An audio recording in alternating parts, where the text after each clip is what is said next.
Welcome back to Tennis Unfiltered with me, James Gray of the iPaper. We are all back in the same time zone, and wrangling for the podcast has got a lot easier all of a sudden. So we're back as a three-way. No splits, no half-hearted matters, no me getting up at silly times and keeping Calvin up till late hours. We're going to be looking back at the Shanghai Masters. Well, I've written down surely the weirdest Masters event in recent history. We'll also talk about the new champion in Wuhan, where a winning streak was finally ended. The kissing defence is back in anti-doping, albeit with less success. And we'll also talk about the Six Kings, which I know Calvin is very excited to watch on Netflix over the next week or so. But I thought we should start with the mailbag. I stuck something up on Instagram, Tennis Unfiltered Pod, if you want to go listen to us on Instagram. You may also be watching this on YouTube, which is very exciting because, yeah, exactly, give it a little wave. We are back in our YouTube way. That'll be going up every Wednesday night, basically, UK time. So if you want to listen to us quickly, you've got to go download the pod. That comes out on a Tuesday. But if you want to see Calvin's lovely face and mine and George's version, then you've got to head over to our YouTube. And thanks very much for joining us. Hit like and subscribe and all that stuff. Put some abuse in the comments. Usually what happens is until we say something controversial about Novak Djokovic, the comments are very quiet. But we'll see how that goes. It might happen today. He did. Who knows? Lose badly. He is on the running order. That's for sure. Let's start in the comments with Henry Patton, Calvin, because Patrick has been in touch and says, "I hope there's a good story behind this. I'm wondering how Calvin feels about that time violation warning Henry got for serving the match in the quarters. I timed it myself and it was over 25 seconds, but still pretty rough timing. Calvin, dish the dirt." I'd actually forgot about it until you just mentioned it. I think you might have got one the match before as well. I don't think it was on match point, but I think he got one the day before. I mean, it's difficult. I know Henry, we didn't speak about it afterwards. Henry didn't mention it at all. I think the problem with the time violation is it has to be black and white. I think you can only enforce it if it's like, right, I'm starting the clock, and if the clock runs out, it's a time violation. You can't sort of you shouldn't start the clock late, or if you go past the 25, you can't be just going, oh, let them go an extra 5 seconds. I think it has to be run like that. There's no way around it, and I think Henry would probably say the same. It's not the end of the world. It's you lose first serve. I think at that stage you'd be hoping he doesn't have to have another first serve anyway. I mean, I guess the conditions must have made it hard to play more quickly, right? Like, it was fine that day, though. It was fine. Like, we played at night, and it wasn't cool. It was still really warm in Shanghai, but there was about a 3 or 4 day spell where it was unbearable. It was too much, and after that, it went to just being very warm. Yeah. You can't work it on what stage it is in the match either. It can't be like, oh, I'm giving an extra 5 seconds because it's match point. It has to be, the rule of it has to be. That's like saying, oh, like if a ball's just out on match point, we'll call it in because it's a big point. Why not? Right. On to Vanessa's question. Says, following Shanghai, if/how players can better prepare or manage cramp. I mean, cramp's a very difficult one, Calvin, isn't it? Because I remember we've talked about it before, and one thing I think you said was that no one ever cramps in practice, which is quite an interesting thing. I don't know whether maybe someone did cramp in practice in Shanghai. It was that bad. I'm not sure. I don't think so. I mean, I think it's a weird sort of situation, these cramp, because no one ever really seems to have figured it out. Like you get footballers cramping. Footballers play 90 minutes every week, and then you get them cramping after 80 minutes in some matches, or maybe it's pretending they're cramping after 80 minutes in some matches. But, and it can only be said that, like, stress and pressure and that kind of thing, they add to it. So, obviously these guys are like the peak of fitness, and there's no surefire way of dealing with it. I know there's certain things. I know, for example, Henry and Harry last week were bringing their pre-match warm-up earlier in the day so that they could rehydrate, plenty of time to rehydrate before their match and practice, as opposed to just going on and, sort of doing that. They normally practice and then leave an hour between match time, whereas I think like last week they were doing like 2.5 hours before, in order to have time to rehydrate before the practice. But that's all you can really do, is just rehydrate and electrolytes, get plenty of salt in you and that kind of thing. Yeah, it was interesting over at Wimbledon, actually, because it was so hot. It was the hottest opening day of Wimbledon ever. We spoke to a lot of players about this, and I was interesting. I mean, Priscilla Hon is not someone who you would necessarily regard as being at the very top of the game. She's a top 100 WTA player, and she's also from Brisbane, which is, in January, February, probably the worst place on the planet to be, I think, because it's so hot and humid. Good luck if you're going there next year, Calvin. You'll love it. But she was basically saying how the hydration thing, like, you have to think 24 hours in advance, and like you have to think about starting your hydration 24 hours before your match. And the other thing she said, which I had never thought about, is you actually have to eat quite a lot as well, because if you just drink water basically endlessly, it just goes straight through you, and the food really helps you absorb the water, which I'd never really thought about. I mean, I'm sure, as you say, Calvin, I don't think I've ever heard a player say, I never cramp because I do X, Y, and Z, because I think if they did, they'd be bottling it and selling it for sure. Has anyone ever tried that pickle juice? I saw some players in, where were we, Chengdu, a couple of the American guys had it, but I mean, from what I'm told, it's a bit of an old wives' tale, this pickle juice. Like, every single person I know who knows what they're talking about have said it's basically just, it's no better than drinking just electrolytes. There are electrolyte drinks out there, and really good ones now. I think the pickle juice is, it's one of those things that people do all like, it tastes disgusting, so it must be really good for you. I was advised to buy something called Cramp Fix by a friend who's doing a lot of long distance triathlon running. So I have no idea what's in it, but I did buy it just to find out. He says it's absolutely disgusting. So it's probably very close to pickle juice stuff. It's funny because I've talked to a couple of like nutritionists and S&C coaches not long ago, maybe about 7 or 8 months ago, and they were talking about how, for all the talk of like the developments in technology and what you drink and that kind of thing and what you consume, it's nothing has really changed. Like they were saying, like the gels that you see players taking, the electrolyte gels and the energy gels that you see, like back when I was playing, like people used to take Jaffa cakes on court, and they were saying it's the same thing. Yeah, like you can eat a Jaffa cake gives you exactly the same as an energy gel. Mm-hmm. It's the same thing. It's carbohydrates, which comes in the form of the cake, and the jelly is the energy. Like, it's the fast energy. It's sugar. And then I remember, like, when I was cramping, like, a big thing was, like, if you cramped, like, the thing was, like, ready salted crisps. And that, was always the thing when I was playing. And I wonder now whether it's probably still the same. You just need to get salt in your body quick. Yeah. It was funny as well that, like, in Shanghai, Arthur Rinderknech was going through the cans of Coke just to get like fast sugar in somehow. I mean, as you say, I think there's a lot of reinvention of the wheel goes on in the sort of sports drink and sports food environments. Just whatever sells, I suppose. But I don't know if that answers your question, Vanessa. There are lots of answers and none of them are perfect. I think that's probably the solution. Right, Mikey Middleton says, following on from something last week, do tournament directors really pander to Sinner and Alcaraz? And if so, what's the danger of this?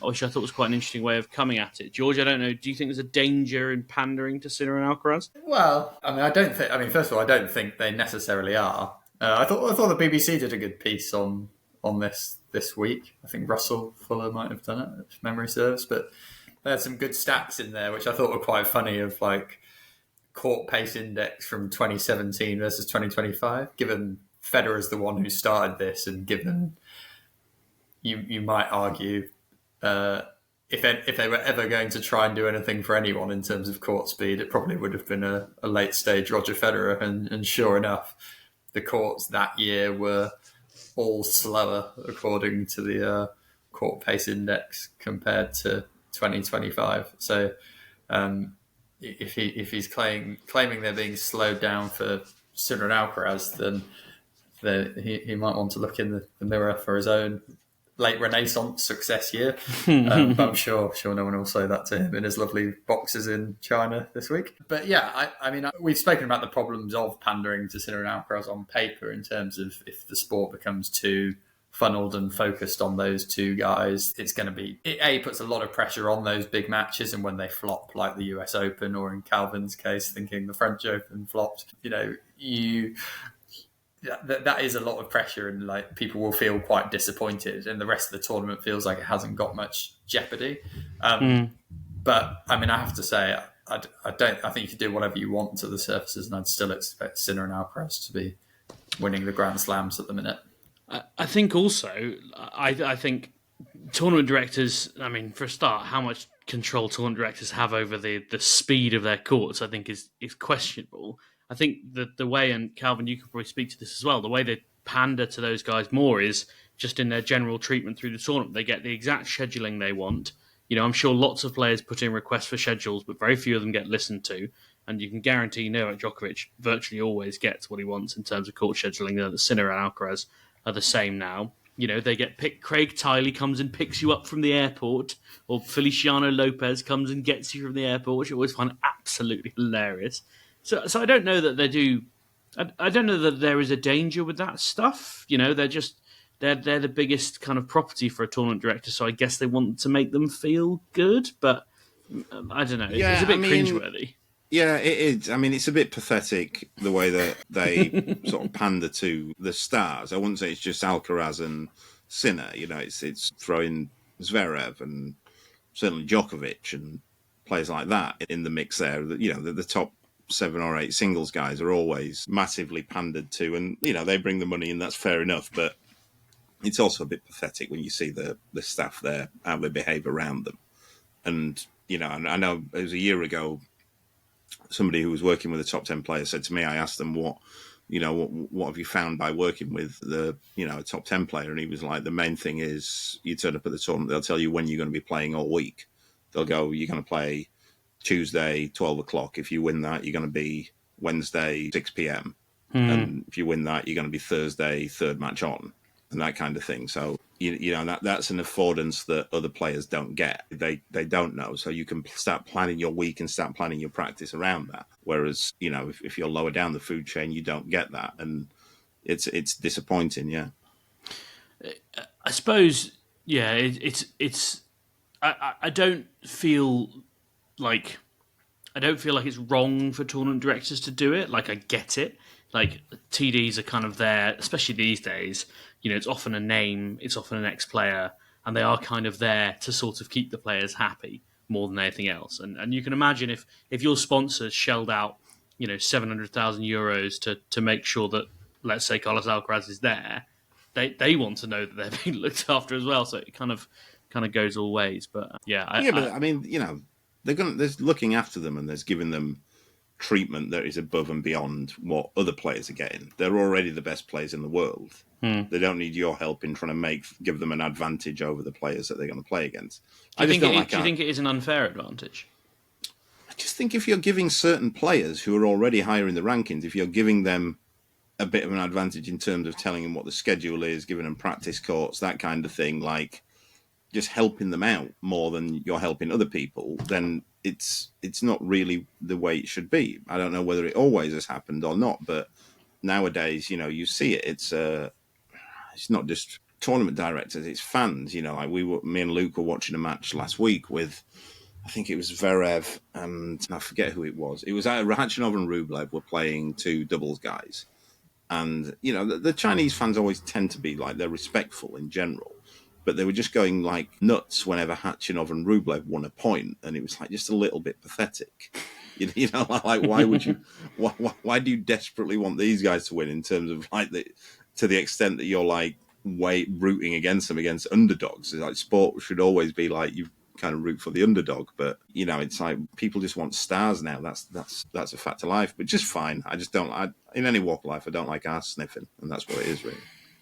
I was going to say, I'm surprised we've not heard Zverev mention this as a reason why he's not won a Grand Slam, but it sounds from like what you've said, he might be on the inner circle where he can't use that excuse. He certainly is. I mean, I might have spoken about him a couple of minutes ago. Right, one from Wazza, who was so passionate about this question that he messaged us on Instagram and then emailed us as well, tennisunfiltered@gmail.com. Can tennis learn from darts? The sets in darts are so much quicker and makes for good TV. The format makes it seem that every individual game, leg, actually means something. And when the winner wins, the prize-giving ceremony starts within a minute or two, compared with tennis, which on average must take 10 or 15 minutes to hand out all the important checks and trophies. And yes, and also to set up the, I always think, incredibly unnecessary stage that's just like 8 inches high and doesn't really have any branding on it anyway. I mean, George, this is very much up your street. Game-changing. yes, surely we can learn from darts. I mean, the main thing we need to take from darts is getting that Stephen, what's his name? Stephen, but oh crikey, what's his name? You know, the one who stands up and puts his arms out and sings Stephen Titanium. Bunting. Stephen Bunting. I think the players should do more walk-ons like that, where they just come on and figure that out. But I mean, in terms of the scoring, I don't know. I mean, I've actually really enjoyed watching the darts the last few years. I can't say I've ever been into it. I'm definitely a Luke Littler baby of watching darts in terms of this young kid winning it, and actually kind of quite enjoyed sticking it on. Seems like quite a good atmosphere. I mean, tennis's atmosphere generally is a bit flat, Staid. I would say. So anything you could do to sort of pump it up, I suppose. But I'm never that convinced about the scoring changing that much. I actually think the scoring in tennis adds quite a lot of jeopardy, even if it might feel a little bit confusing to start with. I think once you get into it, it's a sport where you actually have to properly win it and could lose it from any point in the match, which isn't true of a lot of other sports. So I quite like that personally. Calvin, I can never remember what your dream scoring scenario is. Well, I think that I'd be quite interested in tournaments being allowed to decide on their scoring system. You know, like even if it's like, say, the 250s might go.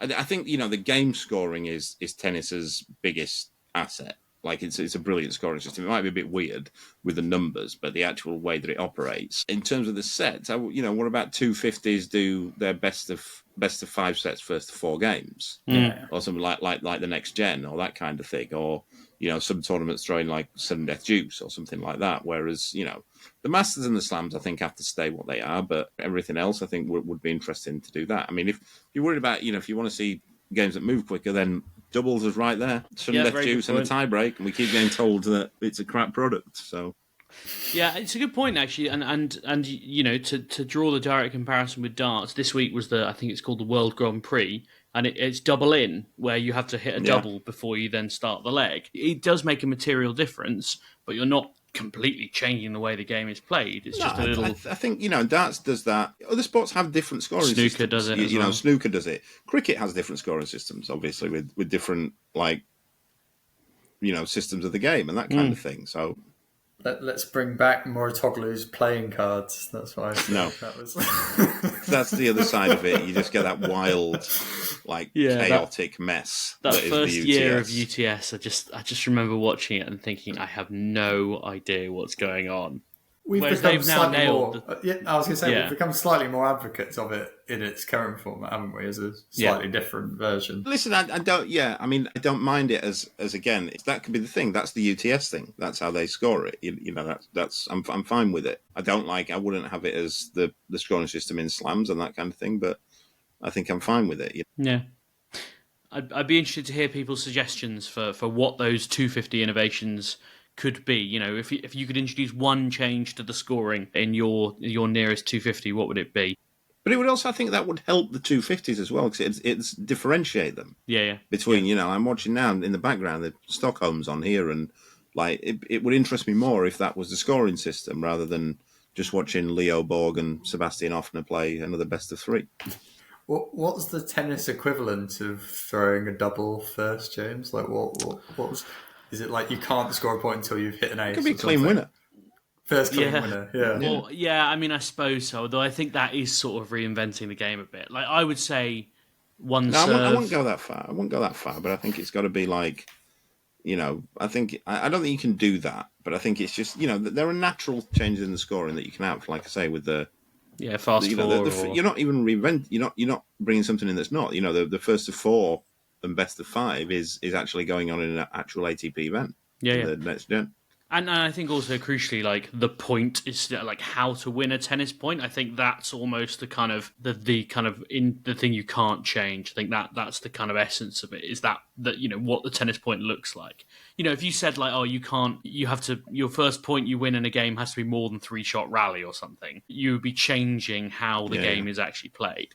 Whereas I think those tweaks to the scoring system can be, and you know, snooker's the only real changes you get in snooker, obviously, like how many frames it's best of, but then also like you get snooker shootout where there's a shot clock and that changes things a little bit, but you're not really changing how. Well, until the Saudis got involved, and then there's a golden ball on there now. Yes, yeah, exactly. final rogue suggestion, but would you ever be interested in a tennis match that doesn't start with a serve? So just a feed in, for example, and then you play it out. No.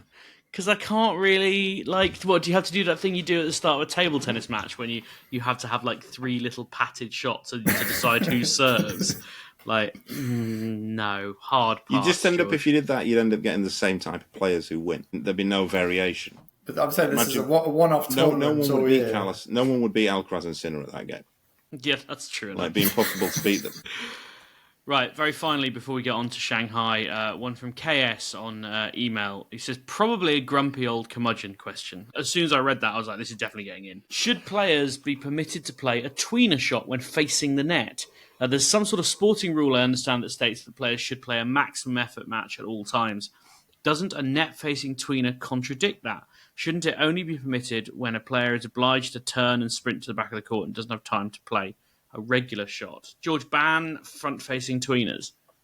Over my dead body, Ken. Absolutely not. No way. I mean, I think you're in very dangerous territory if you start to take shot choice as part of the maximum you effort. start criticising anything. Someone makes a bad shot decision, you'd be going, right, that's the point. That's not enough effort. You've chosen badly. So I think as long as they're putting enough verve into their tweener, then it counts. It also can, it's born of necessity a lot of the time. If the ball comes, like Henry played one last week behind his back, it wasn't a tweener, it was a shot behind his back, and won the point with it. But what would he have done if he couldn't have done that? Would he'd just then be letting the ball go straight past him? Is there ever is it if you can't get your feet out of the way, basically? Yes, if it comes fat, look, if you're serving volley in, or you come into the net fast and someone rifles it and it's going straight between your legs. It's it's not. The thing is with the tweener like that is it's not something that you think about. It's just something that if you train, then you become a dynamic player. You're self-organized, as we call it in coaching theory. Like you self-organize your body to play the shot. It's not like you think, oh, I'm going to play this shot now. It's just something that happens. Yeah. It's like my inside-out forehand. It just happens. I don't think about it. I just run around it and hit it. But no, you can't ever ban it. It's impossible. You can't have umpires deciding what are sensible shots to play. I would say if someone hits 6 tweeners in the same point where they're clearly pissing around, you might be in closer grounds. Well, did Nick Kyrgios not get a lack of effort code for pretty much exactly that? I'm trying to think where it was. It was on the clay. Well, you somewhere. can tell. This is the thing. You got to give discretion to umpires. There are lack of effort things, and sometimes if they're doing that, then it is because of lack of effort. But just that in itself is not a sign of lack of effort. You've got to have, the umpire. Every single time I've seen, without a doubt, every single time I've seen a lack of effort code violation, it's been well deserved. Even Medvedev when he was cramping surely last week. Medvedev went Remember cramping. I've told a referee. No, that one was ridiculous. The Medvedev one, yeah. I'd forgotten about that makes the rule. But I've actually told a referee to give one of my players a code violation for lack of effort before. Wow. At a tournament, yeah. Calvin not Luke or Henry, not who I coach now. Previously, yeah. He was, he wasn't trying. He wasn't trying, and I didn't tell her. Basically, the referee who I knew had come up and gone he's borderline going to get a lack of effort code here, and I was like, give him one. He deserves it. Mm. Did he get it? Did it change anything? Got it. Lost the third set 6-love. I see. Right, thanks very much for your questions as always. After this, we will talk Shanghai. Right, on to surely the weirdest Masters event in recent memory, the Shanghai Masters, the penultimate one of the year. We really are, I always think, into the real dregs of the tennis season here. Really kind of because we're now into a week of slightly random 250s in locations that seem to change on a yearly basis. But the Shanghai Masters throwing up all manner of things. Novak Djokovic's shock defeat in the semi-final, helping to set up surely the most random Masters 1000 final of all time, to be debated, between Arthur Rinderknech and Valentin Vacherot. Vacherot was the world's 204 at the start of the tournament. He arrived in Shanghai as a second alternate for qualifying. Before the tournament, he sent his friend a text saying, I'm going to take my chances in Shanghai qualies because a sick run can come at any second. I'm not sure sick run hardly even covers it. He beat 7 top 100 players, including 3 in the top 30, and of course Novak Djokovic, to become the lowest-ranked men's 1,000 even finalist, never mind winner. Tripled his career prize money by picking up a check for $1.1 million. Becomes Monaco's most successful ever tennis player in singles and makes his debut in the top 40. And did I mention that the bloke he beat in the final also just happened to be his cousin? Calvin, what's your favourite part of that story? I mean, it's a great story. It's everything that when we keep hearing about how tennis needs to reduce the pool of players that we allow in, like let's just have the top 16 playing over and over again. These are the situations that you miss out on. These guys who can come and provide great entertainment. It's a story. It was a story this week. What would have been more of a story? This, what we've got now? Or if we'd have had Sinner and Alcaraz again? That's a good point. We wouldn't be told if Sinner and Alcaraz played, let's say one of them won 6-4, 6-4, 2-6, 6-2. We'd have forgotten about that in 3 weeks. By the time Paris comes around, where we're probably going to be talking about in a year. What about that time when Vacherot played Rinderknech in the final?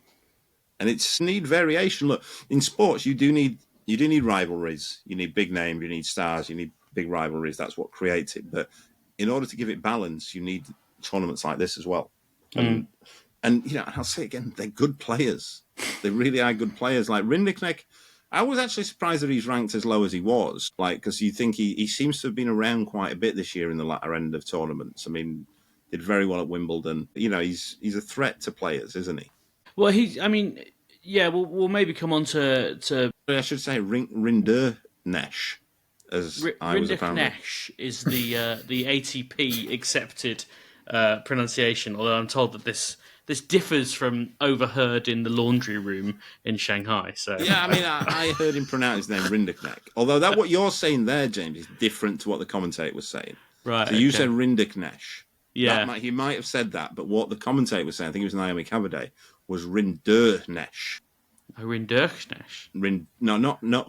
There was no in there. This is quickly turning into farce. Rinderknech.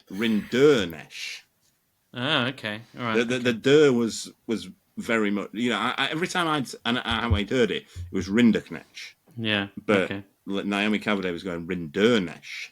Well, I tell you what I can guarantee you is that when he was at university in Texas, none of those pronunciations were used. I bet. Yeah. They called him Arthur. It's one of those names. It's one of those names where you imagine would be brilliant to hear in Scouse. Yes. Yeah, there's a lot of there's a lot of phlegm involved in that. I like it. Well, look, we should talk about his tennis, not just his name, I suppose. We'll maybe come on to Vacherot in a minute, but you mentioned he's had this up and down kind of career, Calvin, and I had not quite clocked he'd reached 30, because my first memory of him is him not being the guy who played Andy Murray at Wimbledon, because if you remember, he lost a huge 5-setter to Oscar Otter at Wimbledon, who then went on to play Murray in what I maintain is the loudest tennis match I've ever been to. And Murray beat Otter it was probably his last hurrah at Wimbledon, I would argue. That was the COVID year, wasn't it? Was it the COVID year? Yeah, right? I remember. I thought it was COVID. I remember watching it in the hotel where we weren't allowed to go anywhere. Right. Okay. Yeah, but somehow fans. Wimbledon, as they otherwise say, James. Yes, that's what most people call it. Who's they? Yeah, George's parents mostly. Yeah, the voices in my head. But I thought his quote, apart from the amazing kind of heartfelt scenes between the cousins, Big Arthur on court was saying how important his coach Lucas Pouille had been in his kind of resurrection. He said, "We started and I was below the floor 5 months ago.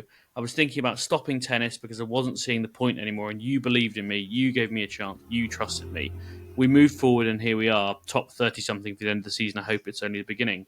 And I suppose what's interesting there is, I know, Calvin, you won't necessarily approve of the appointment of a former player as a coach, but from a sort of companionship perspective, to have someone like Lucas Pouille, who has really been down there, he's a guy who went up and down and up again. For him to be able to sit opposite Arthur at dinner and go, look, this can get better. That's quite a remarkable piece of... It's coaching, maybe not tennis coaching, it's person coaching, isn't it? Yeah, for anybody who doesn't know Lucas Pouille's story, he was top 10 in the world, or top 20, I don't remember. Did he make top 10? He made top 10, didn't he? Yeah, top 10 in the world, and then had terrible injuries. Came back and then really struggled for. He kind of struggled for form and struggled. He openly had issues with alcohol and mental health, and was really in a bad place. Managed to really sort of save himself and turn himself around, and came back to competing at slams and winning matches at slams, and got his way back into top 100, and then had a terrible injury that ended his career.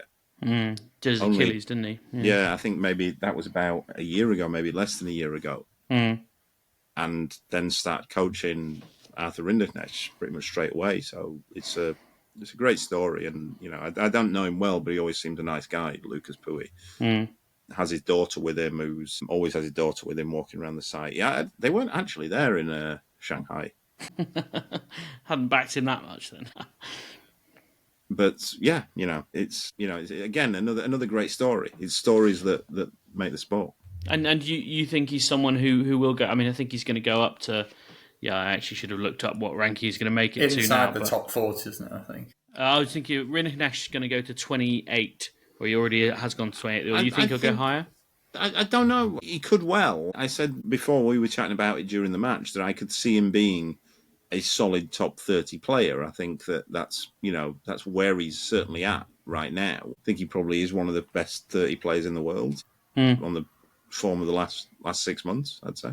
Yeah, I mean, obviously he's won 4 matches against top 20 players in Shanghai, which has helped, but he's pretty much 50-50 against top 20 players this year, which is pretty good, and that would suggest that he is kind of, on the verge of the top 20. I certainly remember seeing him play over the years and thinking, he's got the shots.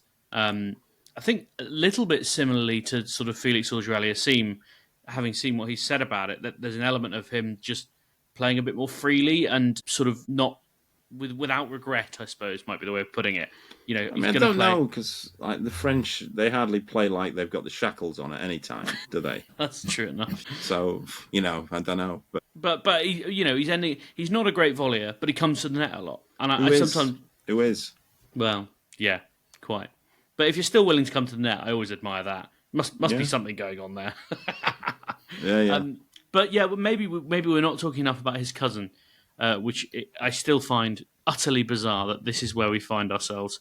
It was the first all-family men's singles final since, at home, anyone, John and Pat McEnroe in Chicago 1991. It made for an emotional post-match ceremony, as you can understand. Emily got in touch on Instagram just to say, no question for the pod, but I do need a reaction to Rinderknech rolling off the trophy stage with cramp while his cousin Vacherot starts to laugh, asks for assistance, and continues a lovely winner's speech. I felt it captured the China swing. I loved it, honestly.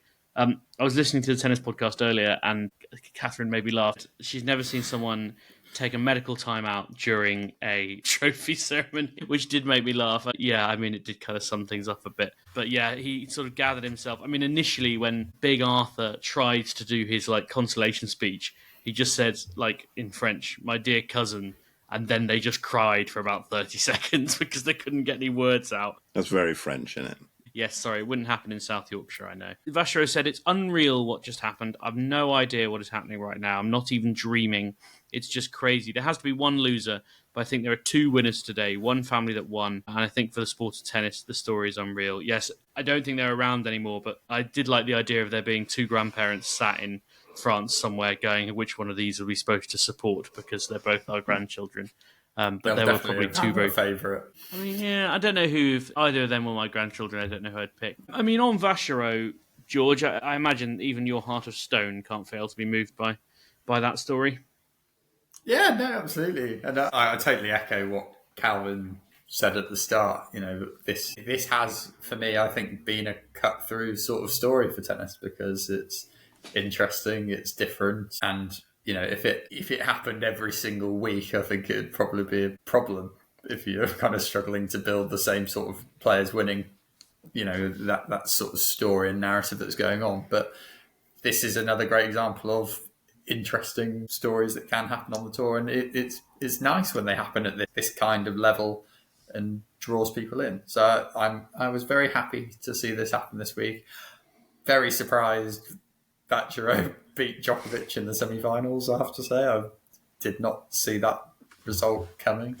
I mean, I didn't see him going through, and I think I'm right in saying he wasn't actually on the qualifying list to start with, and he only signed in after a couple of players dropped out, so he might not have even made qualifying before this tournament, which is he went to unbelievable. Shanghai as a second alternate for qualies, Yeah. which is, I mean, you'll have been in that situation, Calvin, one way or another. Like, how much of a punt is that? Do you do it with a bit of info? Like, if someone's giving you a nod and a wink saying, like, you should fly to Shanghai, I know at least one person's pulling. It's not that. Two's not that. Two's, you'd usually get in at 2. I think it's after that. It's when they start, it can be anything. I only know from, for example, the doubles, which is, so random. There's certain tournaments where it's more likely.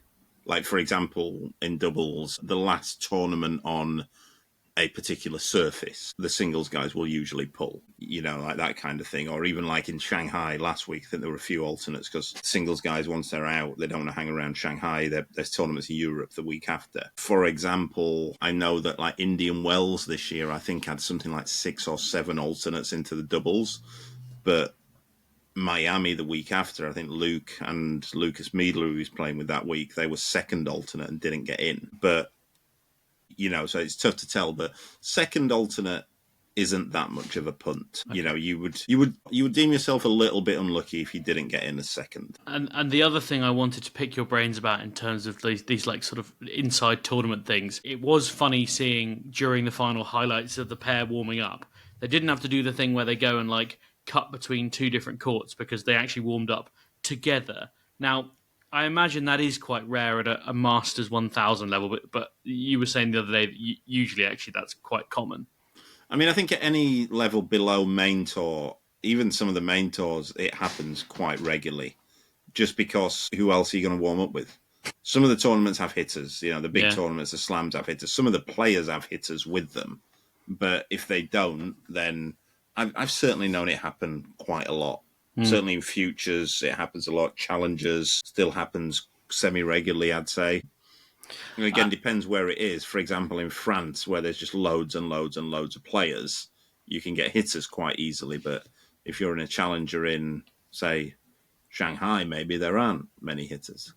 Do you think it would make a big difference to like a Sinner Alcaraz match if they hit together beforehand? Like, it's not the same thing. No, I mean, because I always say that it's one of my sort of mantras that I have as coaching, that pre-match warm-ups have absolutely no bearing on the outcome of matches. I've watched pre-match warm-ups where my players, and this goes back to juniors, men's, women's, singles, doubles, I've watched pre-match warm-ups where my players are hitting the ball as well as I've ever seen them hit it, and then they've gone on the match court and been absolutely dross.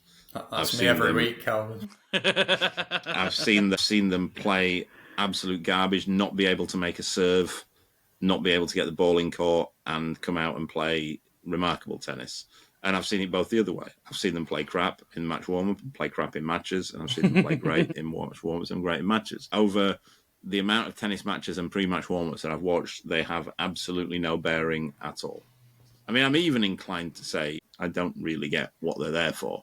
If I'm honest, they only sort of came in. Again, it's something that came in, like, I guess around about the late 1990s. But prior to that, they didn't happen. Like, guys would turn up, they'd do their physical warm-up, and they'd go on the match court and have their 5-minute warm-up. Like, I think if you go back to, like, the sort of Agassi Sampras days, 94, they wouldn't have their match warm-ups. But it's something now that everybody, like, needs to do. I don't think they're a bad thing. I just don't, I tend not to read anything into them.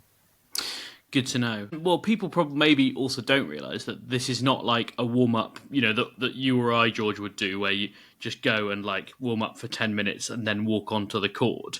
It happens hours before the match. I've never really understood that. Like, it's a warm-up in name only because you're going to warm down again. Like, you're going to have a hit and then go and have lunch and it's stuff. Not really, it's called a warm-up. It's not there as a warm-up. It's just to feel the ball, James. Yeah. Just to go on and you've felt the ball on.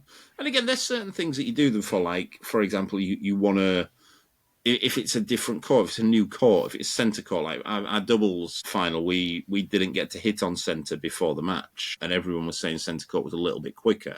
I don't know whether it was in the end. These rumours tend to start. But it's obviously a much bigger court than what you've played on, so it's a different atmosphere. So it's just a case of like, you might want to feel how it is playing on the court and being surrounded by it. Like, imagine like, if US Open, for example, if you've been on court 6 for 2 matches in a row and then you're on Arthur Ashe, you probably want to hit on Arthur Ashe. It's a different look entirely. It sounds different.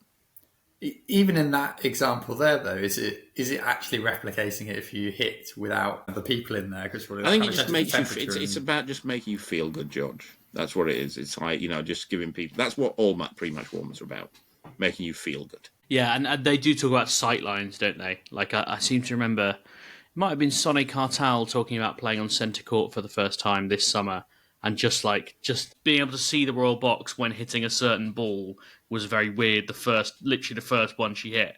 And then it was like, oh, okay, that's just where that is. So, yeah, they talk about sightlines. Right, before we move into Wuhan, we should talk about one Novak Djokovic, who was very much the B-side of that semi-final, where he very much ran out of puff. And even before that was pushed hard by Yannick Hanfmann, by Jaume Munar. I think, Calvin, you said that even Zizou Bergs had real chances to beat him, even though it was straight sets. Would you stand by that in retrospect? Yeah, I mean, because we were following that match, so we were wanting that match to get moved on pretty quick, because the matches early in the day had been quite long. And I was watching it, and it, the scoreline suggests, I mean, Djokovic did beat him pretty comfortably, but if you actually watch the points, Bergs really should have beat him. Like, he had so many. I was amazed that people were talking about how well Djokovic played. He defended pretty well, but Bergs had not only chances to win it in the scores, but the number of times he had like mid-court balls that could just be put away, and not just, but Djokovic was defending so well. No, these balls should have been put away against anybody.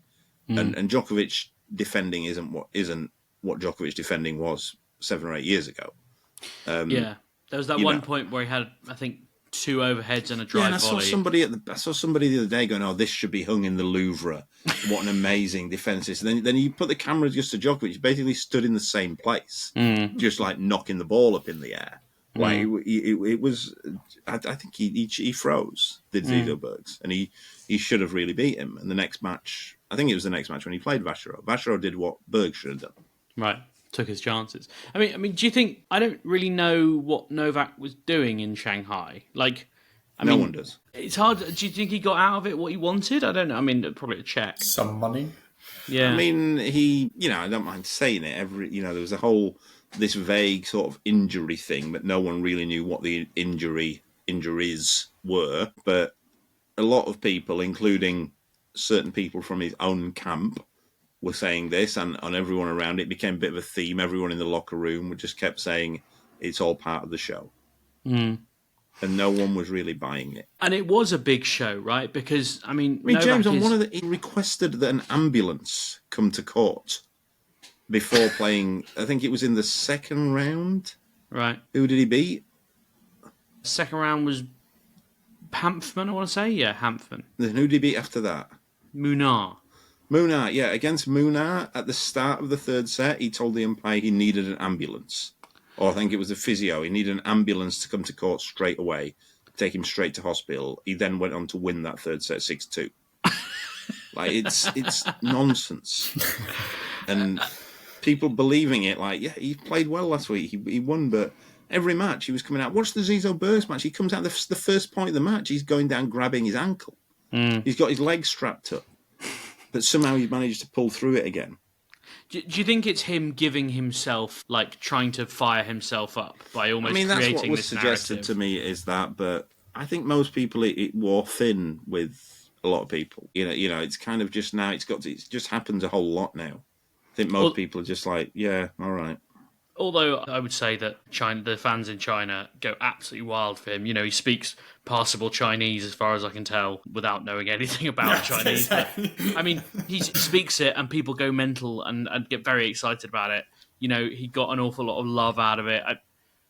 I don't know. Yeah, look, what I found interesting was and I always find this interesting, is that when you're there at the site. So I was there obviously for most of the week, and behind the scenes in the locker room, in the restaurant, talking to players.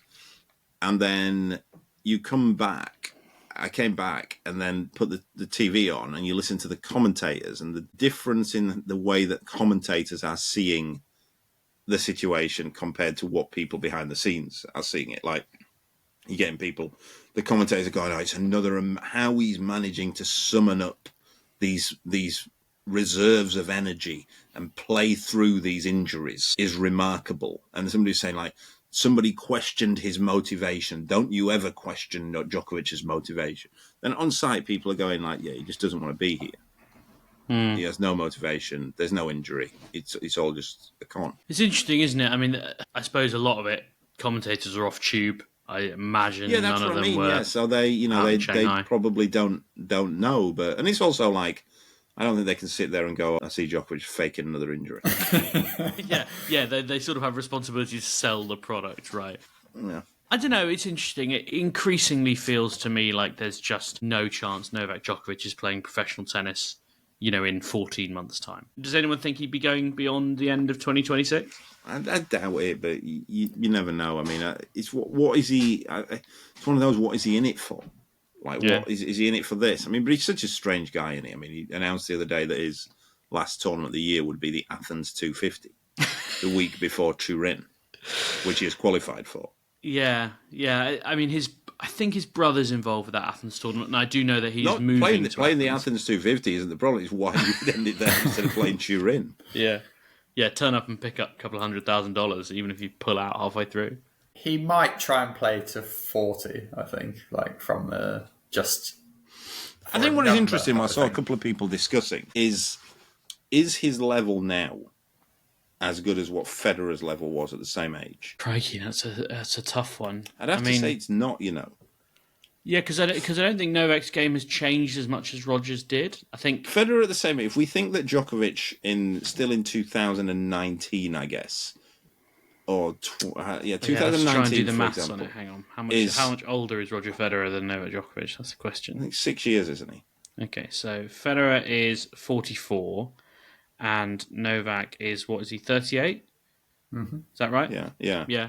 So 2019. So that's the Wimbledon final. Yeah, and Djokovic there was still pretty close to his best, I think. And Federer there was right there with him. And I don't think this version of Djokovic would be there with Djokovic at his best. Yeah, I think that's a good point. Yeah, it's hard to disagree with. And I think part of that, I mean, Novak's game has evolved a lot over his career, and he's much more aggressive now, certainly on the forehand wing, than he ever has been, I think. And the serve, just every time I see him serve, he seems to get better. His game hasn't evolved, and maybe it's just because Federer had that big injury hiatus and then came back and was like, I'm just going to run at everything and try and win the point in under 5 shots, and that's going to be how I'm going to survive. I mean, people talk about that big injury hiatus. He was out for about 6 months at the end of the year. Well, it's because he had 2 knees, but it was like significant, right? Because he went out, came back, and then he came back quickly after 1 minor knee surgery in the spring, so he missed, I think... He had the thing in his bath, didn't he? He slipped in the bath, didn't he? So then that was the thing that ruled him out basically for the rest of the year. Yeah. It was the longest one he'd ever had as well, because he wasn't someone who had big, So I suppose it wasn't that long, but it felt significant at the time, and he did come back and look very different, George. Do you want to compare his Grand Slam results 2019 to Djokovic's? So just don't outside imagine this that is one going to be favourable. Well, so 4th round, Federer lost in the Australian Open. Okay. Do you remember who he lost to that year? Absolutely not. It was at the time it felt like it might be significant, but has since proved to be a damp squib. Was it Kyle Edmund? It was not Kyle Edmund. No. It was Stefanos Tsitsipas. Oh, I see. Crikey. How the mighty fallen, eh? Yeah, he lost to Rafa in the French Open semis. Obviously. But did beat Wawrinka in the quarters. So I think that was a good tournament. He beat Rafa in the semis at Wimbledon before losing to Novak in the final. Having had match point. And then Twice. He lost to... Who did he lose to in the US Open? I was there for that. You were there. Great. That doesn't help me, actually, George. Weirdly, not many of us mark our slams by whether you were there or not. 2019 US Open Federer. At home, people are probably screaming. A back problem, famously, in the match. Doesn't narrow it down. Team Anderson. He was one who didn't retire, but he definitely should have retired if he didn't have this weird thing about not retiring. Who lose to? Grigor Dimitrov. I see. 6-2 Okay. in the fifth. So I'd say the years are relatively even actually in terms of I don't level think you out. can Four compare. It's not semis versus... for me though, not comparable. Just because you can't, compare like what he's going Draws. up against. Like he's beating Rafa twice. Yeah, but Djokovic is Novak's lost to pretty much one of Alcaraz or Sinner every tournament, hasn't he? I mean, in all fairness to Alcaraz and Sinner, as good as they are, they're not Rafa Nadal. Yeah, but I'd say they're better than Tsitsipas and Dimitrov by comparison. Well, they are. Yeah. I mean, Tsitsipas about them was pretty good. Not the I'm same just level, gonna, though. but also, George, you're kind of there's some revisionism here because if we just look But then, at George, you got to also remember James. You got to also remember he's playing them in the semis. He's not beating them. He's losing to them in the semis. and he has who's the best player he's beating on those runs? It's not a bad point. And he has also lost matches to Matteo Arnaldi, Alejandro Tobio, Jakub Menchik, Botic van der Zandschulp, Matteo Berrettini, as well as losing to Alcaraz, Sinner, and Zverev. And Riley Opelka. Okay, not at Grand Slams, but even so, it's. I think that's I think my I point. agree with you, Calvin. I think it's not the same level as Federer was 6 years ago. I would say he's less arse than Federer personally in the outside bits would be my other qualifying factor. I don't think he's that. I really don't think he's motivated at all, Djokovic. I have to say. No, he's not. I think that's the thing. He's trying to motivate himself all the time, but but what I find bizarre is like I say, the commentators the other day saying, "Don't you ever question this man's motivation?" Like, why? It's quite clear that it should be questioned. Right. Shall we move on to Wuhan, where Coco Gauff triumphed, beating her former doubles partner and good friend Jess Pegula in the final. She's the first player to go 9-0 in her first 9 hardcourt finals, which is pretty impressive. But I have to say, George, I didn't think her run to the final before that was particularly so. After all, it was Pegula who beat Aryna Sabalenka, snapping her 20-match winning streak. We'll talk about that in a moment. Gauff beat Jasmine Paolini in a match that featured 11 breaks of serve in the semis, and there were only 2 seeded players that she played at all. A run so good, George, that I did actually have to go back and check this was a 1,000-level event. I literally was like, is this definitely 1,000? Because it's not a very good set of people to beat to win the title. Everyone was in it, though, weren't they? Well, that's the thing. But yeah, I'm not convinced that anyone was missing. And Sabalenka beat Rybakina and Samsonova, I think, on her way to the semis. So she did a little bit of the heavy lifting. But I don't know. I guess you've got to win the events when the draw opens up, George, and take the points and move on. Yeah, I mean, I think Gauff's season has been one of the most weird I can actually remember in a long time. I think she's been pretty terrible all year, and then just has randomly won some pretty big events out of nowhere. And that stat about the hardcourt finals, I sort of couldn't believe that in some ways. It feels like she gets to these... She's obviously just a really big match player, but it feels like we've watched her so many times in what you sort of perceive as big matches this year, maybe just at slams, not quite finals. And she's looked nervous. She's been sort of sometimes in tears on the bench. It doesn't strike you as this person who's turning up in the biggest moments and just winning that consistently on, albeit on one surface. But I find her year and kind of career trajectory at the minute just really, really strange. I just can't quite put my finger on where she is or where she's going. And, I could see her career going in really quite polar opposite directions on a week-by-week basis. It just doesn't quite make sense to me at the minute. I guess she's a bit of a work in progress, but she's so good that, that there is a 75% version of her that she can pull out the bag. And in a week where the draw really opens up, and I'm so glad to be saying a week, by the way. 1 week, that was one of the reasons I couldn't believe it was a Masters, because it was only a week long. It didn't feel like it'd been going on forever and ever. Sorry, Calvin, I know just the thought of a 2-week Masters brings on the tiredness. But yeah, to answer your question, yeah, work in progress maybe sums up Coco Gauff the best, George. There's lots of problems, there's lots of issues. She brought in this guy to kind of deal with some of the biomechanics literally a week before the US Open because he was available and because she felt that she had to do something, which is quite quite admirable. I think the emotional stuff. She spoke doesn't look like his serving stats suggest that he hasn't done much, which is what I suspected. That's kind of what I was going to say. I don't think she's any better a player now than she was a year ago, to me. I think for me, the thing is with Coco Gauff, and I've said this before, is that it's not identical, it's not an exact science, but she reminds me a lot of a kind of a female version of Andy Murray at the same age or same stage in their career, in that she has a very good first serve when it goes in, and she makes a hell of a lot of balls, and she moves really well. And that's kind of where Murray was at that stage when in his career, and he was also at the same time, he was kind of the same ranking. He was the third best player in the world, third or fourth best player in the world. And that will win you a certain amount of tournaments a year if you can do that. If you've got a very good first serve, if you're very fast and you make a lot of balls, then you will always win a certain amount of tournaments. And that's where Gauff's at. And it probably what limits her, because nothing else is really getting any better. But there's no way next year. I don't think, for example, she dominates next year by any stretch. But there's no way that she's still not one of the top 6 or 7 players in the world. So on the Murray trajectory, if we said that's the best comparison for her, what do you think Murray did to then kind of get better, or do you just kind of think he stayed pretty similar to where he was and just kind of the same? But I imagine Coco Gauff following that career path.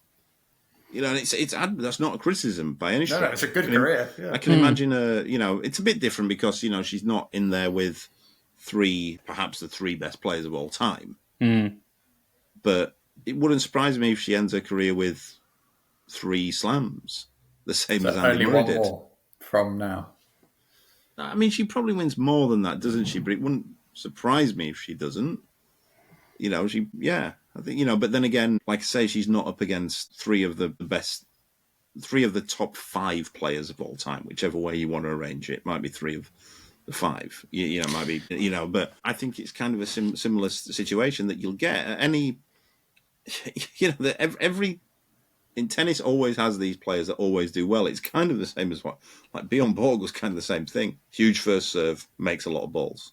And that is a pretty good combination, right? Because it's sort of 2 ends of the spectrum. It's the kind of, you've got a match, you've got 2 of the 3 ways to win points, right, Calvin, there? You've got them sorted. Yeah, but also, it's one of the reasons why I think, equally will make sure that Daniil Medvedev doesn't really win. I don't think he'll win any more slams, but he'll always be around.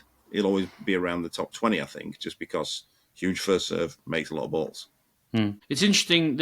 I was just trying to look over Coco Gauff's service stats from the last couple of years, and it's interesting that her ace rate this year is the lowest it's been for 5 years, and she's previously been someone who has an ace rate of like 6.5, and she's down at 4 this year. And I think that sort of says quite a lot, and probably speaks to what you're saying, George, that the serve has maybe at its best still been, as you say, Calvin, an incredible weapon. But first serve, there's a huge discrepancy. And again, same with Murray, and Andy struggled with that. His first serve, he had a very, very good first serve. His second serve kind of sat there and didn't do a lot. But he was also very, very good at defending. And a little bit different from Gauff. I think he had more variation in his game, what he could do. But equally struggled to do real damage on his forehand at the highest level. And Gauff struggles to do real damage on her forehand at the highest level. Although I suppose in different ways, right? Because she tends to fly it, and Andy just sort of got over it too much, right? Just sort of covered it up. Yeah, but it's still the same thing. I still think they both revert to, I'm going to make balls on it, more than anything. Yeah. Just on the subject of dominance next year in the women's tour, Calvin, you've neatly segued towards it. Aryna Sabalenka is now guaranteed world end number 1. Well, she's going to be the world end number 1. That race we talked about 2 weeks ago. That's really a hell of a career she's going to finish with, or we're all in trouble pretty soon. Year-end world number 1. 2nd year in a row that she's secured that. No one has done 3 since Serena Williams. And actually, I looked this up earlier, only Evert, Navratilova, Graf and Serena have ever managed 3 consecutive WTA year-end number 1s. Is anyone backing her to join that elite company next year. You can't. It's too difficult to predict on the WTA tour. You just don't know what's going to happen. Like, are we all convinced that she's the best tennis player in the world right now? I think she's the most consistent. I think I am. Yeah, I think so. I still think Swiatek's a better player than she is. Really? She's been to 3 of the 4 slams this year, Sabalenka, hasn't she? I mean, I think she's been pretty steady at the biggest events. But then, if you're thinking like Calvin is like, in a vacuum, who's the best tennis player on their best day? I think Swiatek on her best day can be a better player, but I don't think she has been for the last 18 months. Like you don't had get some good tournaments. If you think of players who've got that record, Serena Williams, like you look, Steffi Graf before her, Navratilova before. If you look on the men's game, like Federer, Nadal, Djokovic, they don't lose matches like Sabalenka lost the other day. She was 5-2 up in the decider, right? And that's not the first time. No, it's not stuff new, like that. Stuff like that. Look, she's a hell of a player. She's phenomenal tennis player. I don't particularly like her as a person, but she's a hell of a tennis player. But I'm not convinced that when we talk about that's somebody you're putting her in names with people who have dominated the game. Mm-hmm. Like, I don't know if, like you say, George makes a fair point. She's had a good record this year. She makes a lot of slam finals, but it's like you're kind of surprised to hear that as well. Yeah, I think that's what makes her quite interesting, is that you wouldn't have her on that level that Calvin's describing there, and I think it is exactly as you're sort of pointing to. It's because of she feels very vulnerable to me. You know she can have that sort of match against Coco Gauff in the French Open final. You know she can lose big matches. You know her serve can go awry. You know she can just mentally collapse in big moments like Makova at the French Open or, this Pegula match here. But yet she has been really for a long time phenomenally consistent on the tour. Before it was just she wasn't phenomenally consistent at the slams, but really it's been 5-6 years where I'd say she's probably picked up as many points as anyone outside the slams in some ways as well. She's been there and done it for a long, long time, and I think it's now she seems to be delivering that at the slams as well. And I don't really see that changing next year, mainly because I don't see anyone else who's offering the same consistency on all the different surfaces, to be honest. Mm. Yeah, it's a tricky one. I can't look beyond her just because of that consistency, and because I don't think there's anyone else in the top 10 who has the ability to be that consistent. I don't look at Elena Rybakina and think, she might actually. No, I think she's a really quite high variance player. I don't think Jessica Pegula is going to make 3 of 4 Grand Slam finals next year.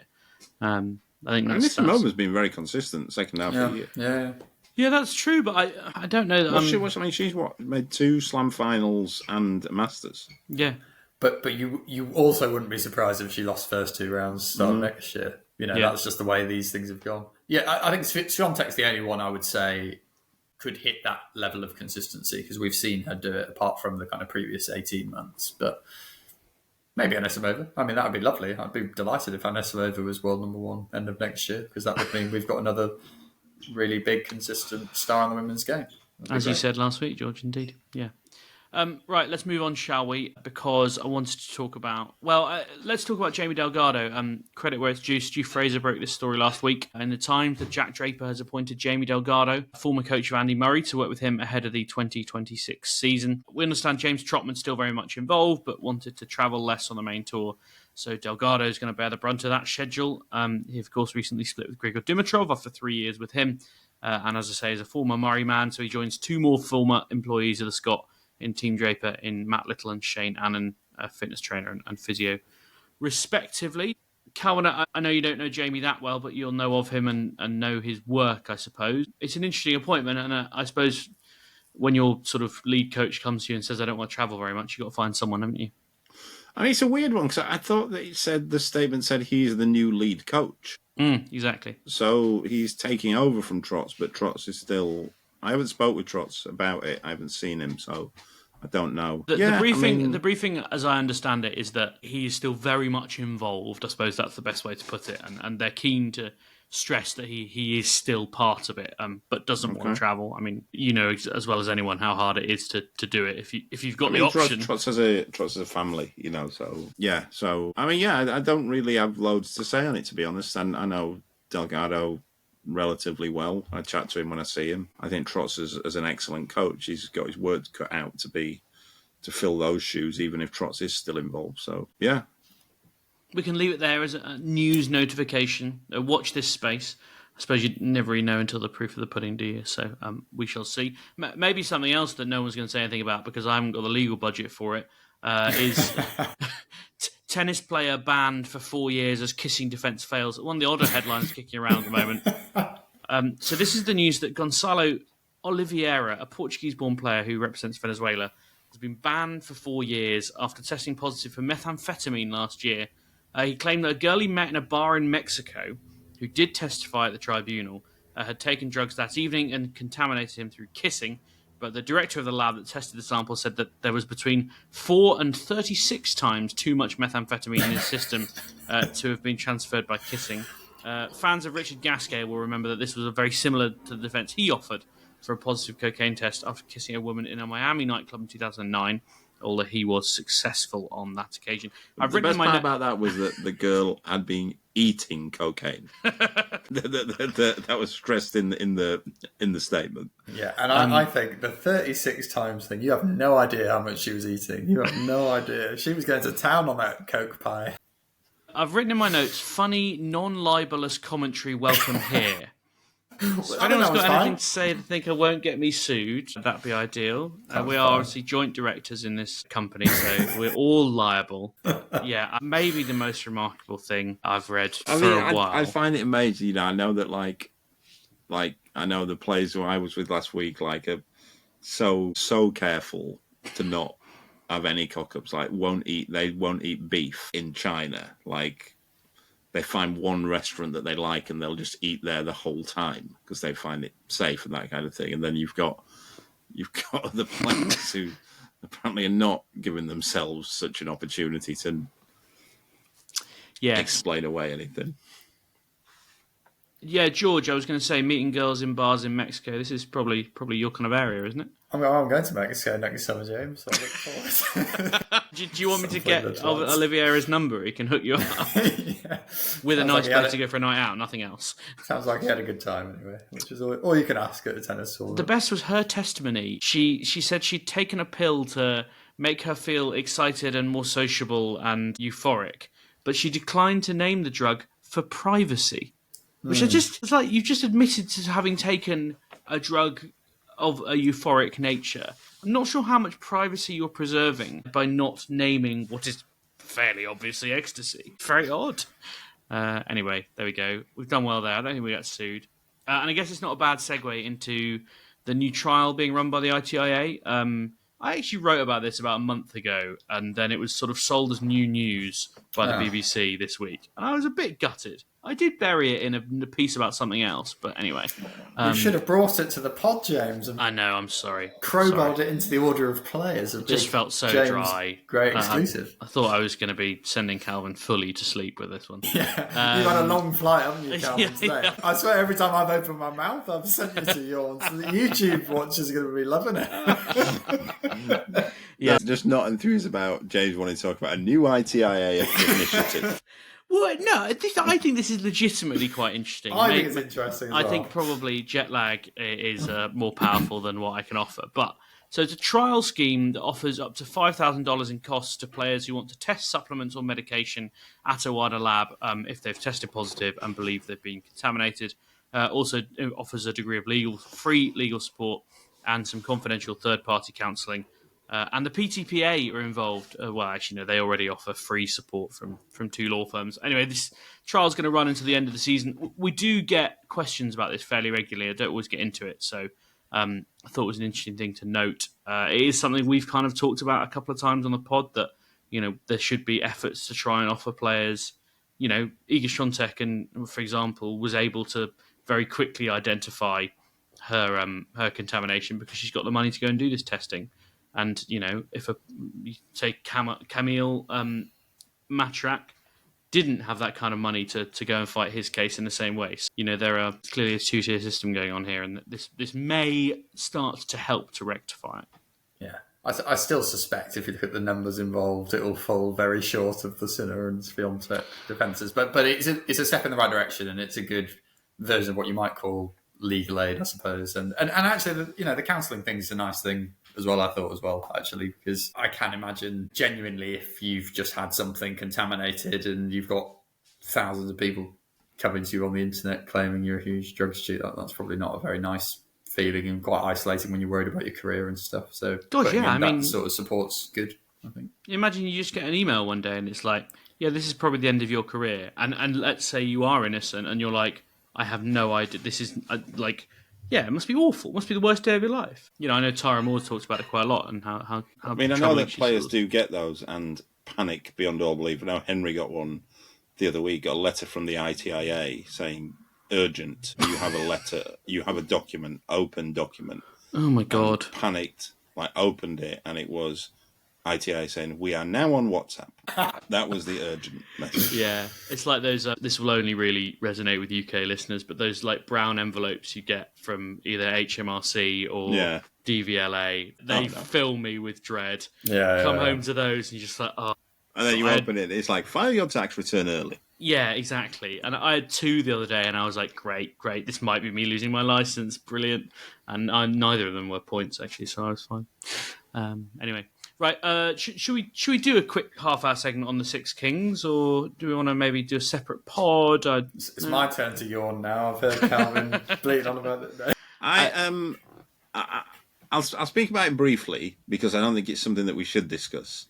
And that's because it is a tournament that is specifically made for the richest people in tennis to compete in for doing the least amount of work in a country that still has a legalized slave trade going on, still has mutilation as part of the justice system, still makes it legal for homosexuality, has no human rights, has no women's rights, and we apparently just brush it off.